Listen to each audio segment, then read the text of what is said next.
Sekarang ini miliknya Joko Widodo. Mana ada kelihatan?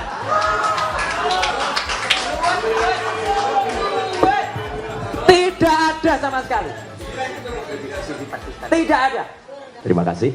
Dan kepada seluruh tim kuasa hukum bidang litigasi di bawah Pak Petrus Celestinus dan juga non litigasi di bawah Pak Ahmad Kosinudin. Saya update saja ya. Alhamdulillah hari ini Senin ya 14 Juli 2025 sudah banyak sekali perkembangan yang ada.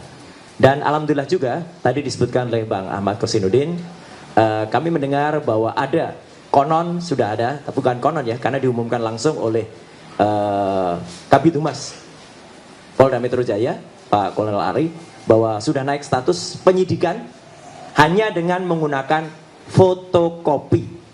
Clear. Kenapa saya mengatakan menggunakan fotokopi?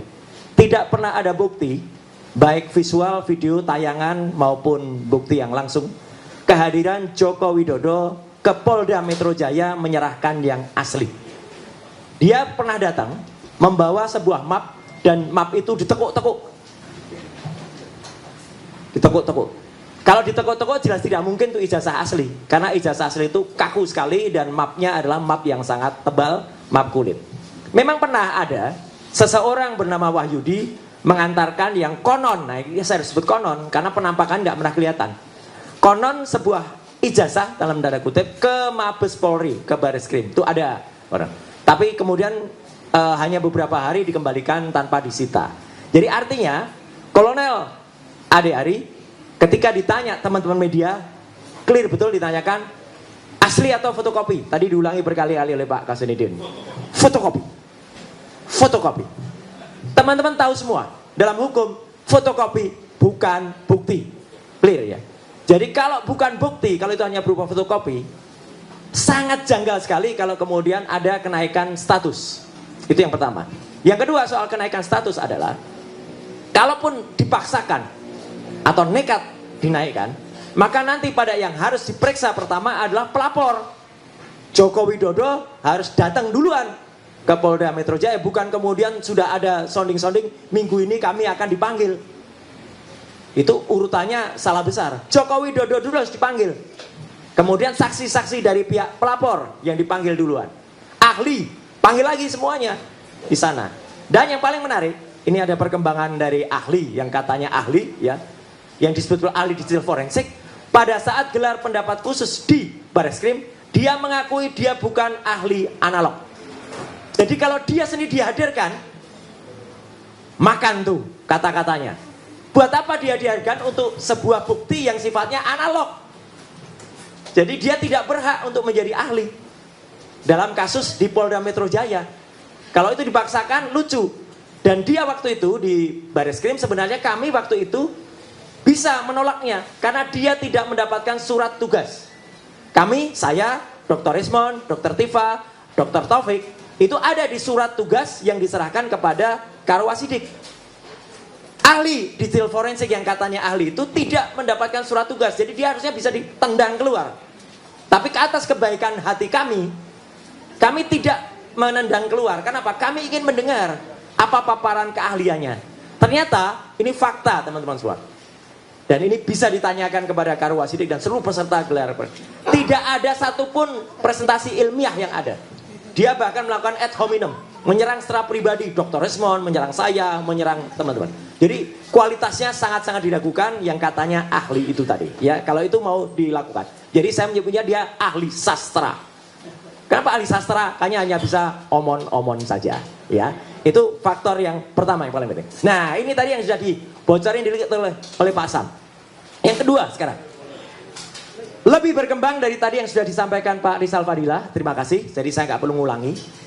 Karena kami terus dipertanyakan kemarin, ini kan buktinya harus analog, harus ada bukti asli.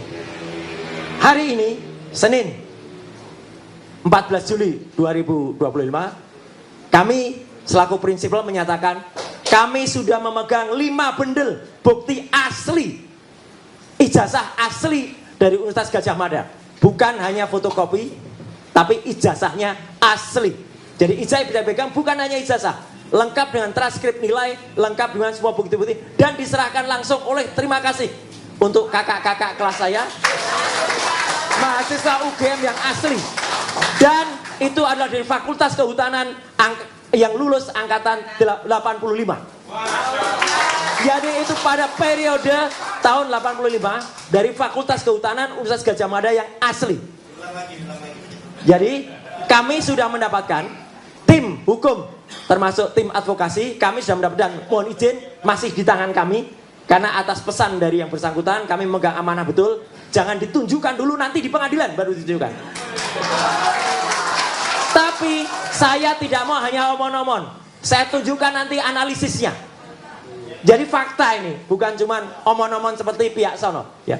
Ada 5 bendel, sekali lagi ada 5 bendel ijazah plus transkrip nilai asli dari UGM, Universitas Gadjah Mada, bukan UPP, Universitas Pasar Pojok Pramuka ya, yang diserahkan secara baik, berjiwa nasionalis oleh kakak-kakak kelas saya, karena saya angkatan saya lulus 91, beliau-beliau itu angkatan 85. Dan tidak hanya dari Fakultas Kehutanan, ada juga fakultas lain, tapi tahunnya sama, lulus 85. Semuanya asli.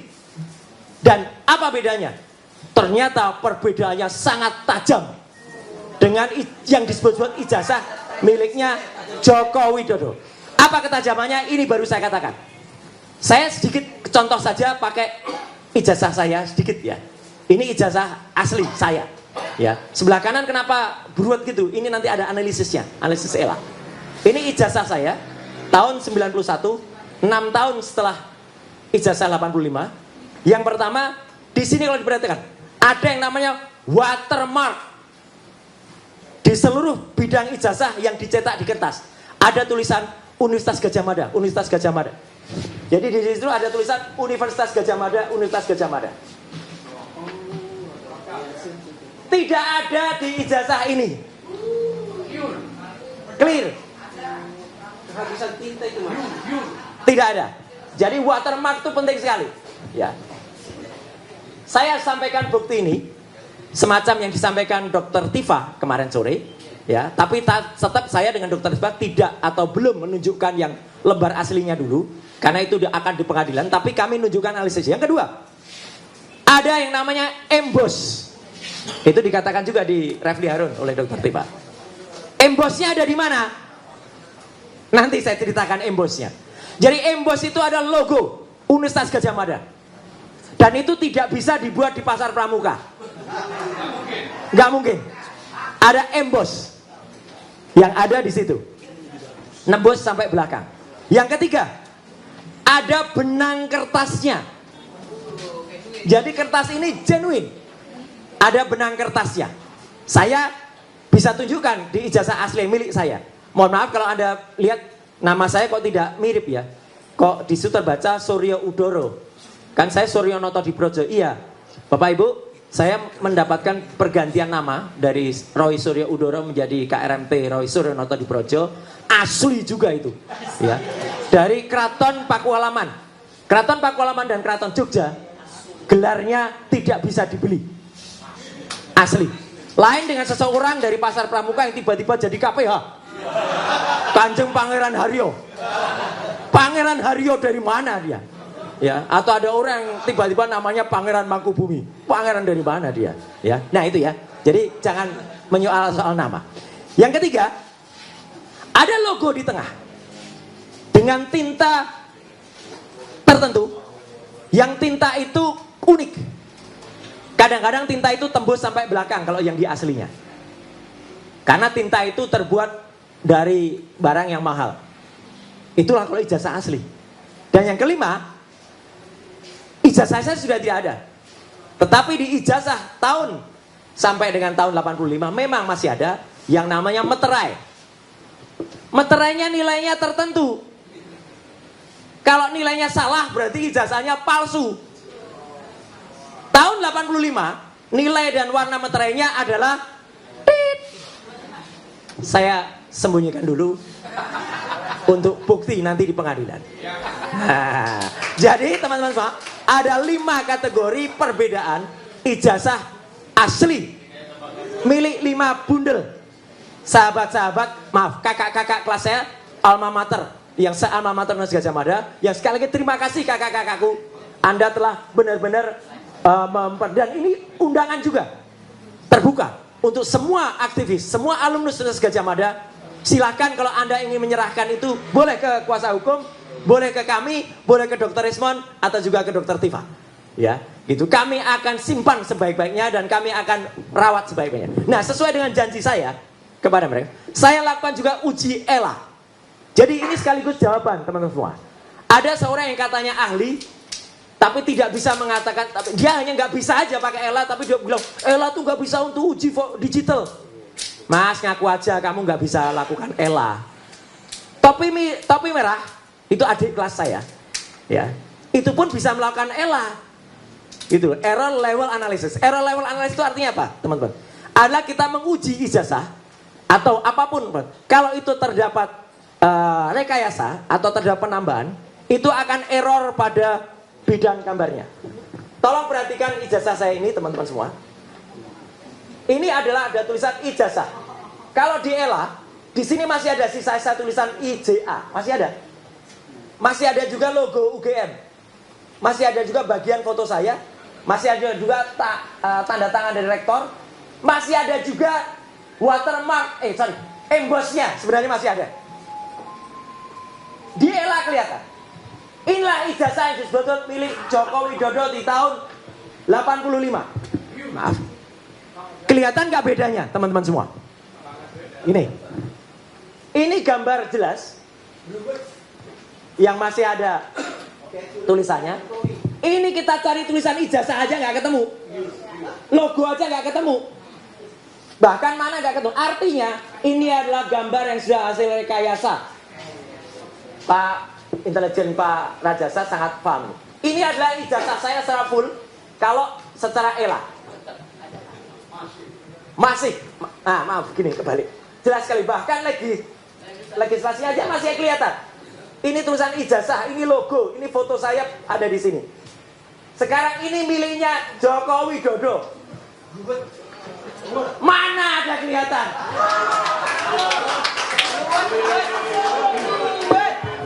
Tidak ada sama sekali.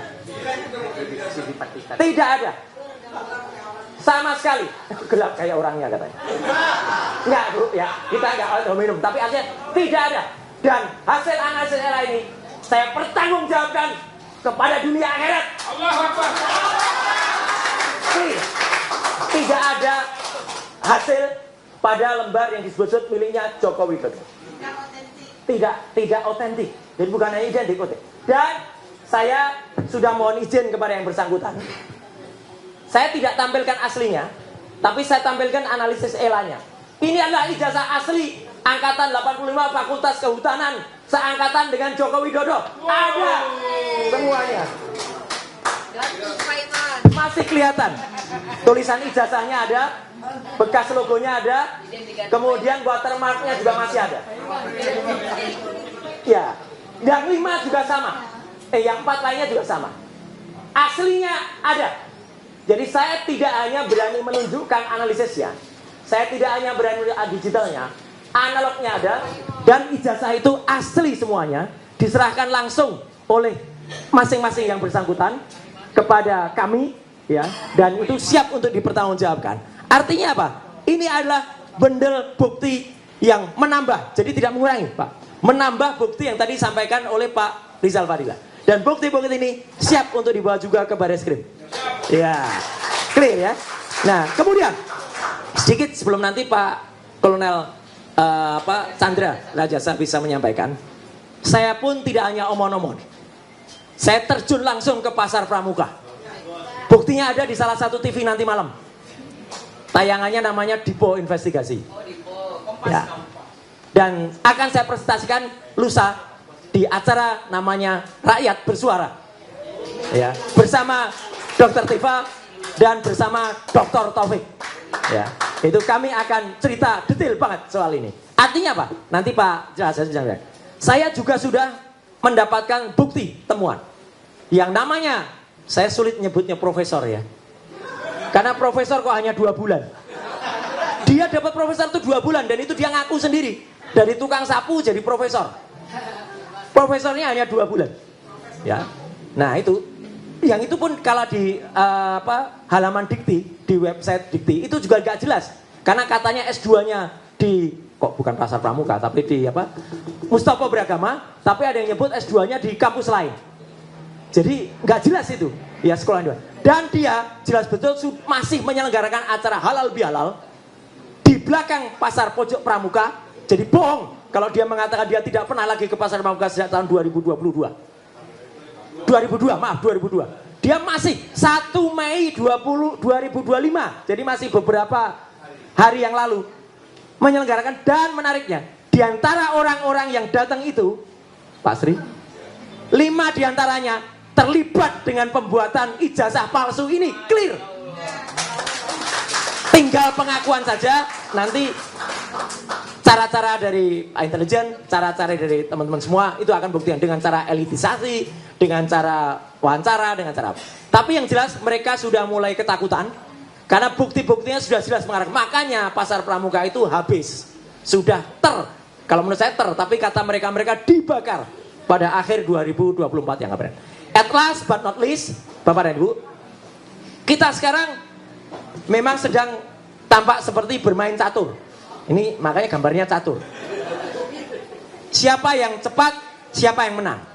Tapi kita semua sedang melawan sesuatu yang sangat jahat. Yang sangat jahat adalah yang mengaku-ngaku sebagai Raja Jawa.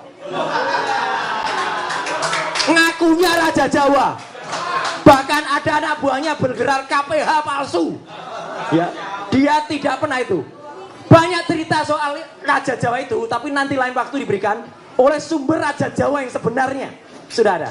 Jadi artinya apa yang kita presentasikan di sini, sekali lagi terima kasih para kuasa hukum.